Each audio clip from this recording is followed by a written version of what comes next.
Խաղաղության պայմանագրի ստորագրմամբ կկարողանանք փարատել բոլոր մտահոգությունները, որոնք կան, կամ այն նախապայմանները, որոնք Ադրբեջանը առաջ է քաշում, իսկ Ադրբեջանը շարունակում է բանակցություններում նոր նախապայմաններ առաջ քաշել կամ նորովի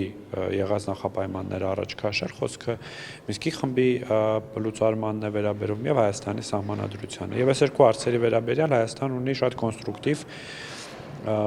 ուրեմն վերաբերմունք եւ առաջարկ։ Ինչ վերաբերում է Մինսկի խմբի լուծարմանը, մենք առաջարկում ենք, որ դա արվի խաղաղության պայմանագրի հետ ստորագրման հետ մեկտեղ, որովհետեւ եթե խաղաղության պայմանագրով մենք ըստ էության ինստիտուցիոնալ առումով վերջ ենք դնում հակամարտությանը, ապա տրամաբանական է, որ հակամարտության կարգավորող մեխանիզմը եւս պիտի լուծարվի։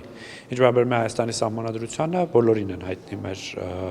տեսանկյունը եւ կարծում եմ բոլորի համար է ընդունելի մեր տեսանկյունը, որ նախ եւ առաջ չունի սահմանադրությունը Հայաստանի որևէ տարածքային պահանջ որևէ երկրի նկատմամբ, եւ երկրորդը Հայաստանի սահմանադրությունը խաղաղության պայմանագրի առնչությամբ ստուգող միակ մեխանիզմը դա Հայաստանի Հանրապետության Սահմանադրական դատարանի որոշումն է,